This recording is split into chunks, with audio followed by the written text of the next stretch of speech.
തദ്ദേശ തെരഞ്ഞെടുപ്പിന് മുന്നോടിയായി ബിജെപി 100 കർമ്മ പരിപാടി നടത്താൻ തീരുമാനിച്ചതായി ബിജെപി സംസ്ഥാന general secretary M T Ramesh.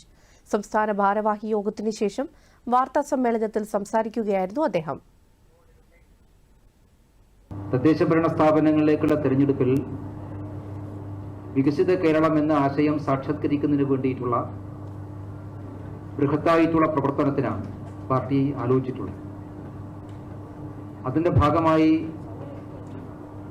100 ദിവസം നീണ്ടു നിൽക്കുന്ന ഒരു വിപുലമായിട്ടുള്ള റോഡ് മാപ്പ് ഇന്നത്തെ സംസ്ഥാന ഭാരവാഹി യോഗം ചർച്ച ചെയ്ത് അംഗീകരിക്കുകയുണ്ടായി. അതിൽ കേരളത്തിലെ തദ്ദേശ ഭരണ സ്ഥാപനങ്ങളെ കേന്ദ്രീകരിച്ചുകൊണ്ട് സംഘടനാപരവും രാഷ്ട്രീയവുമായിട്ടുള്ള പ്രവർത്തനങ്ങൾ ഏകോപിപ്പിക്കുവാനാണ് ഇപ്പം നിശ്ചയിച്ചിട്ടുള്ളത്. അതനുസരിച്ച് കേരളത്തിലെ 30 സംഘടനാ ജില്ലകൾക്കും ഇൻചാർജുമാരെ ഇന്ന് തീരുമാനിക്കുകയുണ്ടായി. ഓഗസ്റ്റ് 1 മുതൽ 10 വരെ വാർഡ് സമിതി സമ്മേളനം സംഘടിപ്പിക്കും. സ്വാതന്ത്ര്യദിനത്തിൽ എല്ലാ വാർഡുകളിലും സ്വാഭിമാന സന്ദേശയാത്രകൾ സംഘടിപ്പിക്കുമെന്നും എം ടി രമേശ് പറഞ്ഞു.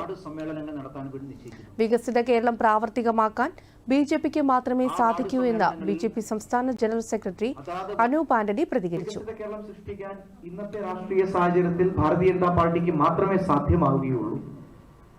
കഴിഞ്ഞ 11 വർഷത്തെ നരേന്ദ്രമോദി സർക്കാരിന്റെ വികസന രാഷ്ട്രീയം അത് കേരളത്തിന് എത്രത്തോളം ഗുണപ്പെട്ടു എന്ന് കേരളത്തിലെ ജനങ്ങൾക്ക് ബോധ്യമായ സ്ഥിതിയിൽ ബിജെപിയിൽ കൂടി മാത്രമേ ആ വികസന രാഷ്ട്രീയം, വികസിത കേരളം യാഥാർത്ഥ്യമാകൂ എന്ന് അടിവരയിട്ടുകൊണ്ടാണ് ഇന്ന് രാഷ്ട്രീയ പ്രമേയം ഇന്ന് ഞങ്ങൾ അവതരിപ്പിച്ചത്.